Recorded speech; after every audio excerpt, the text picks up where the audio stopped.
What's up guys, Spin Firearms here. Thanks for tuning in. We have an awesome video for you guys today and I'm very excited about it for many reasons. One is I had a very successful run with a certain pistol. And it's a pistol that didn't really impress me the most at first. I liked it, but I wasn't completely sold on it. And we're going to talk about, why that is, what I felt about it, and why I feel the way I do about it now. And we've been running it really hard. About a month ago, took it out to 40 acres with a buddy of mine, let it rip. I think that day I put 200 rounds through it, not much. This last weekend, I dropped another 150 rounds through it just to put it above 3K rounds. So we're about to find out, which handgun this is. We'll talk about it. But I'm also going to be running 5,000 rounds through it total.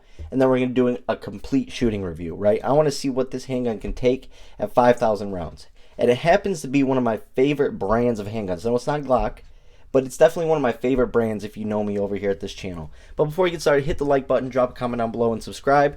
You guys voted for everything else.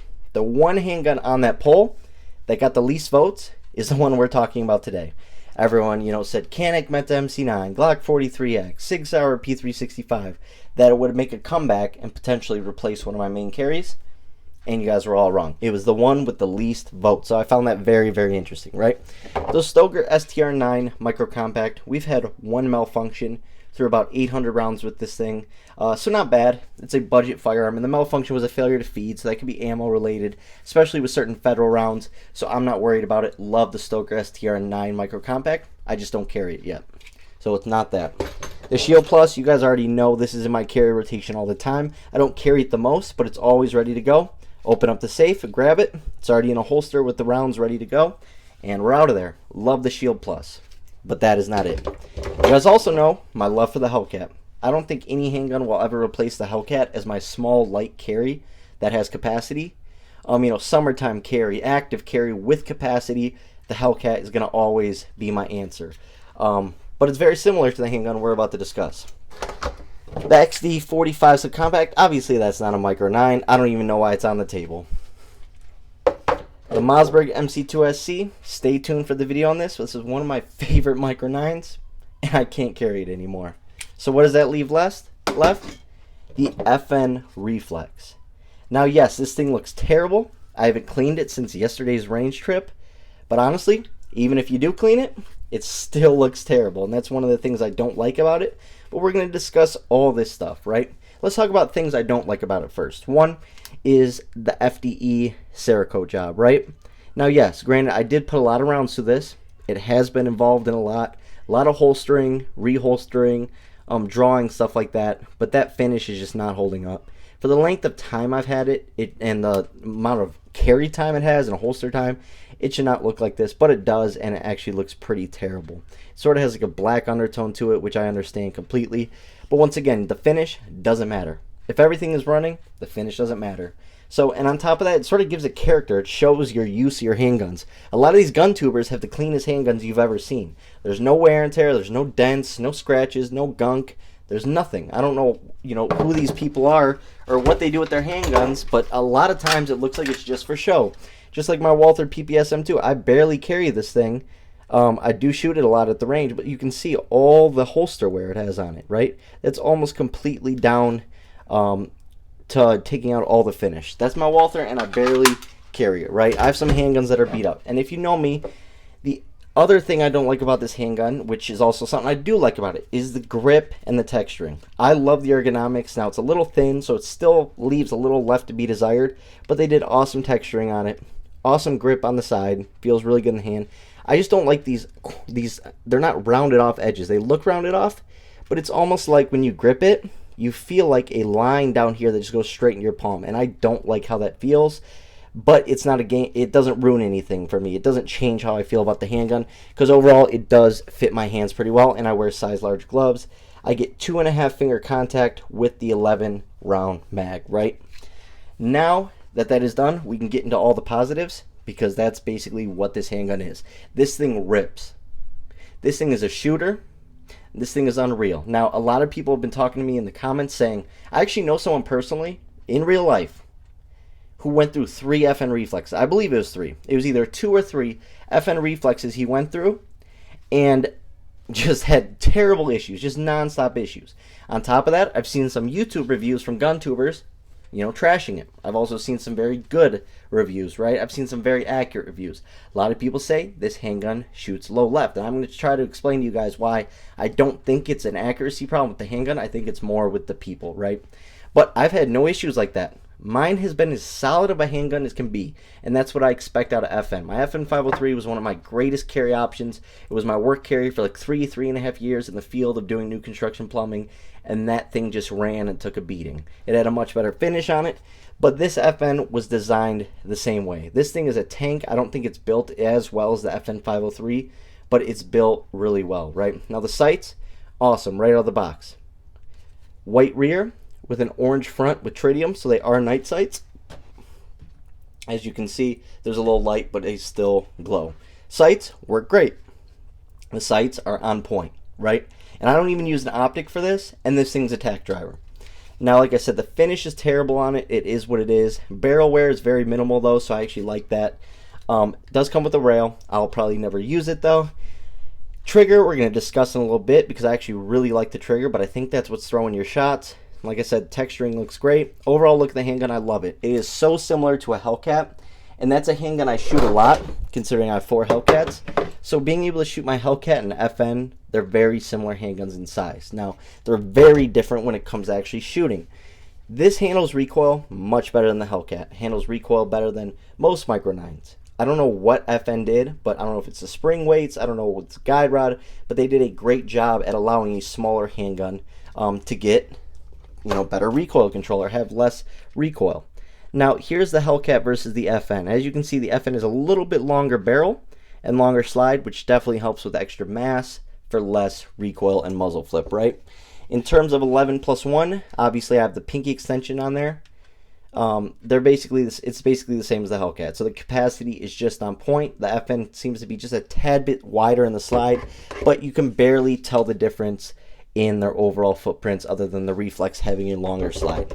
So 11+1 capacity, perfect for me. I actually really like this base plate. It feels really good. You get 2.5 fingers on it, and it feels really good in the hand. Now I wish they had memory pads, but not the biggest deal in the world because this is a smooth shooting handgun. One thing I want to say is this handgun is very, pain friendly. And what I mean by that is if you have arthritis, if you have pain in your hands, if you've had double wrist surgery like I've had, if you work with your hands like I do in trades or whatever, sometimes you just want a handgun that feels good on the hand and you're not going to be in pain all day at the range, right? And this, it racks like it's an easy rack, right? It racks like it's an easy handgun. On top of that, the trigger, easy. The mags, they load very easy. Racking the slide, like I said, very easy. But also, dropping that slide stop, very easy. So I don't know who did it, but it's a handgun that was very well designed for people with all sorts of hands, right? Weak hands, whatever the case may be. This is an awesome option for you without sacrificing capacity and other things like the Smith & Wesson EZ series, or sacrificing quality in the Ruger Security series, right? So the FN Reflex is an awesome, awesome pistol. Now, FN is battle tested and make quality guns, and that's exactly what I expected from them, and that's exactly what I got. Now, like I said, the finish looks like crap, but it is what it is. You can always get it Cerakoted. You don't even have to. It just looks terrible. I don't know why they would release it with this kind of finish on there. I would have done something a little stronger and nicer, but it is what it is, right? Also, that mag shoots out. My Mechanic met the MC9. I released the mag, and it goes about an inch and just gets stuck. The FN just functions. Everything about this handgun just functions all the way around. Now the trigger. This is why I think people are having issues. I sat there at a bench, held my hand here, just like this. My hand's going nowhere, and pulled the trigger.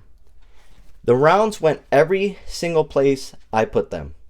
Now what I will say is with these sights, at least for mine, when I'm shooting exactly where these are lined up, my round ends up exactly where that dot is. Sometimes you're shooting and you couldn't even see where the round was going because it was either going in the same hole or is going directly behind your sight. It goes exactly where you need it to go. I dry fire practice a lot. I actually do it every single night. Some nights 5 minutes, some nights I'll do it an hour. If no one's home, I'll do it all night long randomly. I'll get up, do some dry fire practice, and what I use is I use a laser bore, and then I have a little setup. I actually have a video on it. But when you shoot it with the laser, it's about a target this big. The target's this big, but the overall thing is that big. When you hit it, it makes a noise and lights up, so you can see. This handgun performs so well when it comes to being accurate. I really learned this handgun on that system. But what I did notice is because of this trigger, right? Let's check out the trigger real quick. It's sort of like a rolling trigger. Now, it does have that defined wall, but it's so light, you just roll through it. Reset. Now, this is a hammer-fired Micro 9, so it does make the handgun a little different than all these other striker fires, obviously. It's an internal hammer. Here's the Hellcat trigger. It's got a very, very defined wall. Crisp and clean break. With the FN Reflex, I feel like that trigger, it's so light. It's so light and it just rolls the right way to the point where people are just dipping their shots. It's literally, they're shooting and they're dipping. They're going, you see what I'm doing right here? Because the way the trigger is, the way the trigger feels, it sticks really far out. You have to bring it relatively far back from its original position. And it's just so light and it's almost like not as predictable as other stuff, right? It's sort of unpredictable, that break. Like the Hellcat, you know when it's going to happen, right? You can do this all day long and that trigger doesn't get pulled. This, on the other hand, is lighter. It's very clean, very crisp, but you can just roll through that trigger like I just did, right? You can just roll right through it without a defined wall. And I think that is what's throwing people shots. You know, whether they're shooting to reset and it throws them off, that is what it is. I have zero accuracy issues with mine. I know other people with FN Reflexes, not a single issue with theirs either.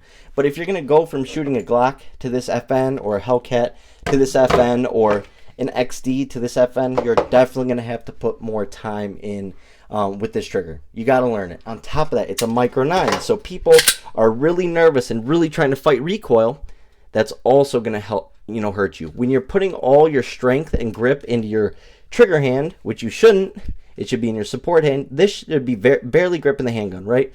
This is your support and recoil control. This handgun should be basically firm but relaxed, right?